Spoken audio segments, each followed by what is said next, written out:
Hello दोस्तों, स्वागत है आप सभी का आपके अपने यूट्यूब चैनल जैकपुर पे।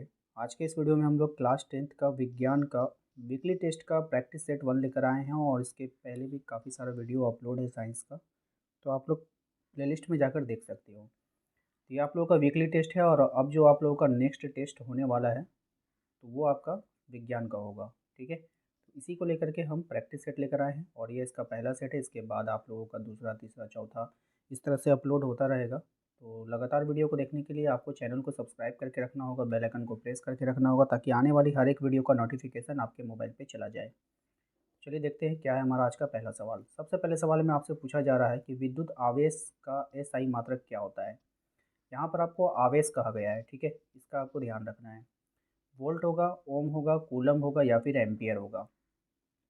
ठीक है, राइट आंसर हो जाएगा इसका ऑप्शन नंबर सी, कूलम। क्या होगा?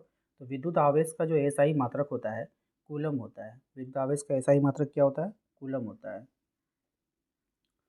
अब देखिए यहाँ पे आप ट्रिक लगा सकते हो। जब किसी को गुस्सा आता है तो आपने बड़ों से सुना होगा कि उसको आवेश आता है ना। तो बड़े वहाँ पे क्या बोलते हैं? ज़्यादा आवेश में मत आओ, ज़्यादा आवेश में मत आओ। आवेश का मतलब होता है कि हीटिंग, हीट मत हो, यानी कि ज़्यादा अपने आप में ज़्यादा गर्मी मत दिखाओ। तो ज़्यादा आवेश में मत आओ। ठीक है, आवेश का मतलब होता है गुस्सा करना। तो आप ज़्यादा आवेश में मत आओ, कूल रहो। कूल का मतलब क्या? ठंडा रहो, यानी कि गुस्सा मत करो, ठंडे हो जाओ, कूल रहो। ठीक है, तो यहाँ से आप ट्रिक लगा सकते हो कि ज़्यादा आवेश में मत आओ, कूल रहो। कूल से कूलम। ठीक है, दूसरा देखिए क्या है हमारा, विद्युत धारा। ठीक है, धारा नहीं होगा, धारा होगा। विद्युत धारा का एसआई मात्रक क्या होता है? वोल्ट होगा या फिर ओम होगा, कूलम होगा या फिर एम्पियर होगा। राइट आंसर है इसका ऑप्शन नंबर आपका डी हो जाएगा, एम्पियर हो जाएगा। ठीक है, विद्युत धारा का जो एसआई मात्रक होगा वो एम्पियर होगा। यहाँ पे आप ट्रिक लगा सकते हो, जैसे विद्युत धारा है तो धारा से आपका धारा, धारा जैसे यहाँ पे गलती से देखिए धारा लिखा गया, होता है धारा, धारा। ठीक है, लेकिन लिखा गया क्या? धारा। तो धारा का मतलब होता है भूमि, जमीन। ठीक है, और इसको आप याद रख लो, एम्पियर से आप याद रख लो एमपी। क्या याद रख लो? एमपी। वैसे आप रहते कहाँ हो? झारखंड में, लेकिन आपको यहाँ पे ये आपको ट्रिक लगाना है कि आप जा रहे हो कहाँ घूमने के लिए? एमपी जा रहे हो, यानी कि मध्य प्रदेश जा रहे हो। तो मध्य प्रदेश का मतलब क्या होगा? मिडिल, है ना, बीच का मध्य प्रदेश। तो जब अभी हम मध्य प्रदेश जाओगे, कहीं भी जाओगे तो वो क्या बोलेंगे? एमपी की धारा में, एमपी की धारा में आपका स्वागत है। ठीक है, तो धारा मतलब क्या होता है? भूमि, यानी जमीन। धारा नहीं, धरा। जो गलती से देखिए यहाँ पे क्या लिखा गया है? धरा। धरा का मतलब भूमि। ठीक है, तो एमपी की धरा में आपका स्वागत है। ठीक है, इस तरह से आप याद रख लेना, एमपी। ओके, नेक्स्ट क्या है? विभव का एसआई मात्रक क्या होता है? वोल्ट होगा, ओम होगा, कूलम होगा या फिर एम्पियर होगा। राइट आंसर होगा इसका ऑप्शन नंबर ए, वोल्ट। ठीक है, यहाँ पे तो कोई ट्रिक लगाने की ज़रूरत नहीं है, यहाँ पे आपका सिंपल है, वी वी, है ना, दोनों का जो उच्चारण वो सही हो रहा है, विभव और वोल्ट। ठीक है, तो यहाँ तो आप ऐसे ही याद कर लोगे और देखते के साथ आप आंसर कर दोगे। अगला देखिए क्या है हमारा, विभवांतर का सिद्धांत का मात्रक क्या है। यहाँ पे कह रहा है विभवांतर के सिद्धांत का मात्रक। ठीक है, तो अगर हम बात करें, वोल्ट होगा, ओम होगा, कूलम होगा, एम्पियर होगा, तो यहाँ पर भी देखिए विभवांतर है वो यानी वोल्ट। ठीक है, दोनों का आंसर सेम हो गया। प्रतिरोध का एसआई मात्रक क्या होगा? वोल्ट होगा, ओम होगा, कूलम होगा या फिर एम्पियर होगा। तो जो प्रतिरोध होता है उसका एसआई मात्रक क्या होता है? ओम होगा। ठीक है, क्या होगा? ओम होगा। यहाँ पर आप ट्रिक लगा सकते हो, मान के चलो आप किसी चीज़ का विरोध, कोई आपका विरोध कर रहा है, प्रतिरोध कर रहा है। ठीक है, बात समझ में आया? कोई प्रतिरोध कर रहा है आपका, तो आप कहीं जा रहे हो, आपको प्रतिरोध क्या होता है? मतलब कि कोई तो करेगा नहीं, मतलब कोई बुरी आत्मा होती है, मान के चलो कोई आपका प्रतिरोध कर रहा है, तो आप वहाँ पे क्या उच्चारण करोगे? ओम का उच्चारण करोगे। क्या उच्चारण करोगे? ओम का उच्चारण करोगे, जिससे आपका विरोध कट जाएगा। तो इस तरह से जो है आप वहाँ पे ट्रिक लगा सकते हो, प्रतिरोध का ओम। ठीक है, अगला देखो क्या है, विशिष्ट का एसआई का मात्रा, विशिष्ट। ठीक है, विशिष्ट प्रतिरोध है यहाँ पे, इसको सही कर लीजिए आप लोग। ठीक है, यहाँ पे जो आप लोग लिखे हैं ना, ये वाला जो होगा ये विशिष्ट प्रतिरोध है, छूट गया यहाँ पे, इसको आप लोग ठीक कर लो। विशिष्ट प्रतिरोध का जो एसआई मात्रक क्या होगा, ये आपसे पूछा गया है। तो विशिष्ट प्रतिरोध का जो एसआई मात्रक होगा वो होगा आपका ओम मीटर। क्या हो जाएगा? ओम मीटर। क्या हो जाएगा? ओम मीटर। ठीक है, इसको याद रखना है। अगला सवाल है हमारा, विद्युत शक्ति का एसआई मात्रक क्या है? तो विद्युत शक्ति का जो एसआई मात्रक बताइए आप, जूल होगा, वाट होगा, कूलम होगा या फिर ओम होगा। तो जो विद्युत शक्ति है ना, इसका जो एसआई मात्रक है वो हो जाएगा आपका वाट। क्या हो जाएगा? वाट हो जाएगा। ऑप्शन नंबर बी हो जाएगा। यहाँ पे आप ट्रिक लगा सकते हो कि यदि आपके पास शक्ति रहेगा ना, आपके पास शक्ति है तो आप किसी का भी क्या लगा सकते हो? वाट लगा सकते हो। बोलता है ना, मैं तुम्हारा वाट लगा दूंगा। तो यहाँ पर आप कहोगे अगर आपके पास शक्ति है, पावर है, तो आप किसी का भी क्या कर सकते हो? वाट लगा सकते हो। ठीक है। अगला सवाल देखो क्या है क्वेश्चन नंबर 8 में। एक प्राकृतिक सूचक है मेथिल ऑरेंज, फिनोल्फेथनिन, लिटमस या इनमें से कोई नहीं।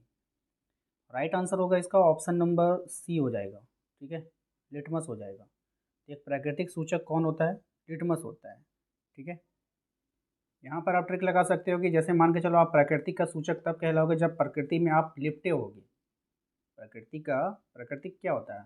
मतलब जो हमारा वातावरण है, जो हम लोग जिस वायुमंडल में हम रहते हैं, पेड़ पौधे, जंगल, पहाड़, झरना इत्यादि, ये सब क्या है? प्रकृति है। तो आप प्रकृति का सूचक यानी प्रकृति का जो आप बेस्ट फ्रेंड, प्रकृति का सूचक आप तब कहलाओगे जब प्रकृति में आप क्या होगे? लिपटे होगे। क्या होगे? लिपटे होगे। तो लिपटे से क्या हो जाएगा? लिटमस। लिपटे से क्या हो जाएगा? लिटमस। तो आसान भाषा में आपको याद हो गया। मतलब देखिए, मैं आपको इस तरह से पढ़ा रहा हूँ ना कि आपको रटना नहीं है, बस सीधे दिमाग में बैठाना है, ताकि आपके एग्ज़ाम में जब ऑप्शंस आए ना, तो कम से कम मेरी, अगर आप भूल भी गए हो तो मेरी बातों से कम आप उसको, आंसर को कम से कम चुन लो। ठीक है। तो इसीलिए कह रहे हैं कि कम से कम अगर आप वीडियो तो देखते हो लेकिन चैनल को सब्सक्राइब नहीं करते हो तो सब्सक्राइब कर लीजिएगा, ताकि तैयारियां आपकी अच्छे से हो पाए। और आप लोगों के एग्ज़ाम का डेट भी निकल गया है। चलिए क्वेश्चन नंबर 9 पे आते हैं। क्वेश्चन नंबर 9 में आपसे कह रहा है संश्लेषित सूचक क्या होता है। ठीक है। तो संश्लेषित सूचक के बारे में आपको यहाँ पे बताना है। मेथिल ऑरेंज होगा, फिनोल्फेथेनिक होगा, या फिर दोनों होगा, या फिर इनमें से कोई नहीं होगा। तो इसका राइट आंसर है आपका ऑप्शन नंबर सी हो जाएगा, दोनों हो जाएगा। ठीक है, ये दोनों जो है आपका संश्लेषित सूचक है। ओके। कौन सा पदार्थ लाल लिटमस पत्र को नीला कर देगा? यानी कौन ऐसा पदार्थ है जो लाल को नीला कर देगा? ठीक है, दो क्वेश्चन इसमें आता है। या तो आपसे पूछ लेगा कौन सा पदार्थ लाल लिटमस पत्र को नीला कर देगा, या कौन सा पदार्थ है जो नीला लिटमस पत्र को लाल कर देगा। ये दो सवाल है जो काफ़ी फेमस है और कई बार एग्जाम में पूछा जाता है। ठीक है। तो यहाँ पे देखिए कह रहा है कि कौन सा पदार्थ है जो लाल लिटमस पत्र को नीला कर देता है। इसका राइट आंसर हो जाएगा आपका ऑप्शन नंबर बी, क्षार हो जाएगा। क्षार क्या करता है? लाल को नीला कर देता है। क्षार क्या करता है? लाल को नीला कर देता है। इसको आपको याद रखना है। तो यहाँ पर आप जैसे देख पा रहे हैं, फिर दूसरा सवाल है आपका कौन सा पदार्थ नीला लिटमस पत्र को लाल कर देता है। तो इसका राइट आंसर हो जाएगा ऑप्शन नंबर ए, अम्ल। लेकिन ये दोनों सवाल जो है काफ़ी कन्फ्यूज़न क्रिएट करेगा आपको एग्ज़ाम में। तो हम क्या करते हैं ना कि एक का आपको ट्रिक बताते हैं। अगर आपको एक का ट्रिक पता चल जाए इन दोनों में से, चाहे फिर वो आपको कोई भी सवाल आए, तो आप वहाँ पर उसको कंपेयर कर लीजिएगा एग्ज़ाम में और देख लीजिएगा कि इसका राइट आंसर कौन होने वाला है। तो हम जो है क्वेश्चन नंबर 11 का आपको ट्रिक बता देते हैं। ठीक है, इसका ट्रिक लगाना आसान है। इसके ट्रिक को आप समझो। यहाँ पे कह रहा है कि कौन सा पदार्थ नीला लिटमस पत्र को लाल कर देता है। ठीक है। तो देखिए इसका आंसर क्या है? अम्ल है। अम्ल से आप आम याद रखना। अम्ल से क्या याद रखना? आम। आम जो होता है ना, पहले बाबू नीला होता है। पहले क्या होता है? नीला होता है। बाद में पकने के बाद वो क्या हो जाता है? लाल हो जाता है। बाद में पकने के बाद क्या हो जाएगा? वो लाल हो जाएगा। तो कौन सा पदार्थ नीला से क्या हो जा रहा है? लाल हो जा रहा है। कौन करेगा? अम्ल करेगा, यानी आम। अम्ल मतलब आम। तो आपको एक पता चल गया कि नीला से जो लाल होगा तो वो आम है, यानी कि अम्ल करेगा। ठीक है। तो एक का ट्रिक आपको पता चल गया। अगर ये ट्रिक अप्लाई हो रहा है तो आप यही तो आंसर करना, अम्ल करना। अगर आपका नहीं लग रहा, आप देख रहे हो कि लाल से नीला में जा रहा है, तो अब तो आम वाला नहीं होगा, यानी अम्ल नहीं होगा, तो कौन होगा? क्षार होगा। तो दो ही पदार्थ है, अम्ल या तो क्षार। बात समझ में आया? अम्ल या तो क्षार। तो याद रखना है आप लोगों को, क्या हो जाएगा? अम्ल या तो क्षार। तो क्लियर हो गया यहाँ पे आपको। चलते हैं क्वेश्चन नंबर 12 पे। क्वेश्चन नंबर 12 में आपसे कहा है निम्न में से कौन प्रबल अम्ल है, यानी सबसे मजबूत। ठीक है। तो सबसे प्रबल अम्ल के बारे में आपको यहाँ पे बताना है। ऑप्शंस आपके सामने हैं। ठीक है। तो यहाँ पे ध्यान से देखिए, HCl है, H2SO4 है, HNO3 है, या फिर इनमें से कोई नहीं। तो देखिए सबसे जो प्रबल अम्ल है ना, वो हाइड्रोक्लोरिक जो होता है ना, वो होता है। तो इसका राइट आंसर हो जाएगा आपको ऑप्शन नंबर ए हो जाएगा। ठीक है। HCl, प्रबल यानी कि मजबूत। ओके, याद रखिएगा इसको, काफ़ी इंपॉर्टेंट है। निम्न में से कौन दुर्बल अम्ल है, यानी आप कमज़ोर अम्ल को पहचानना है। ठीक है, तो इसमें से जो दुर्बल अम्ल होगा ना, वो हो जाएगा आपका CH3COOH, ऑप्शन नंबर ए। ठीक है, अगला है निम्न में से कौन प्रबल क्षारक है। अब देखिए आपको यहाँ पे प्रबल क्षारक बताना है, प्रबल अम्ल तो आपने बता दिया, अब प्रबल क्षारक को आपको पहचानना है। तो कौन इसमें से प्रबल क्षारक है, तो ये हो जाएगा NaOH। ठीक है, सोडियम हाइड्रोक्साइड। अगला देखिए क्या है हमारा, जनन की मूल घटना क्या है। Question number 15। क्वेश्चन नंबर 15 में आपसे कह रहा है कि जनन की जो मूल घटना है वो क्या है। युग्मक का बनना, युग्मनज का बनना, DNA की प्रकृति का बनना या फिर भ्रूण का बनना। तो राइट आंसर हो जाएगा इसका ऑप्शन नंबर सी, DNA की प्रकृति का बनना। अगला सवाल देखो क्या है हमारा, किसी समष्टि के लिए अपना अस्तित्व बनाए रखने के लिए कौन सी प्रक्रिया आवश्यक है। पोषण, श्वसन, जनन या फिर नियंत्रण।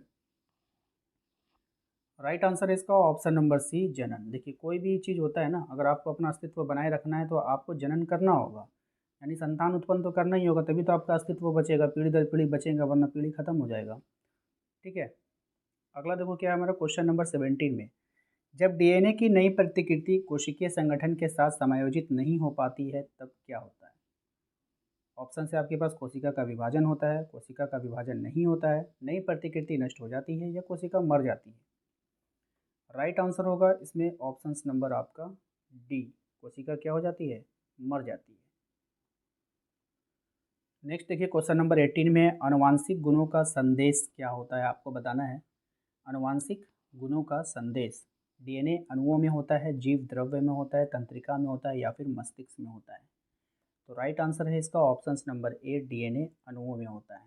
ओके, अगला सवाल है हमारा क्वेश्चन नंबर 19 में, हाइड्रा में अलैंगिक जनन होता है किसके द्वारा। मुकुलन के द्वारा, पुनर्जनन के द्वारा, विखंडन के द्वारा। तो राइट आंसर हो जाएगा इसका मुकुलन के द्वारा। किसके द्वारा होगा, मुकुलन के द्वारा। और ये सवाल जो है काफ़ी फेमस है और बार बार एग्जाम में पूछा जाता है। नेक्स्ट है हमारा मुकुलन द्वारा, ध्यान से देखिएगा, मुकुलन द्वारा अलैंगिक जनन होता है किस में। ठीक है, अमीबा में, ईस्ट में, प्लाज्मोडियम में या फिर इनमें से कोई में। तो मुकुलन द्वारा जो जनन होता है वो किस में होता है, आपको बताना है, अलैंगिक जनन। ठीक है, तो राइट आंसर है इसका ऑप्शन नंबर बी, ईस्ट में होता है। किस में होता है बाबू, ईस्ट में होता है। मुकुलन के द्वारा जो अलैंगिक जनन होता है वो ईस्ट में होता है, इसको याद रखिएगा। तो आज के इस वीडियो में हम लोगों ने 20 क्वेश्चन को देखा। ठीक है, जो काफ़ी इंपॉर्टेंट था, और ये सवाल आपके फाइनल एग्ज़ाम हो गया या फिर वीकली टेस्ट हो गया, सभी के लिए इम्पोर्टेंट है। उम्मीद करते हैं वीडियो पसंद आया होगा, तो वीडियो को लाइक कीजिएगा, शेयर कीजिएगा अपने सभी दोस्तों के साथ। सब्सक्राइब नहीं किए अभी तक तो सब्सक्राइब करके बेल आइकन को जरूर प्रेस कर लीजिएगा, ताकि आने वाली हर एक वीडियो का नोटिफिकेशन आपके मोबाइल पे चला जाए। मिलते हैं अगले वीडियो में।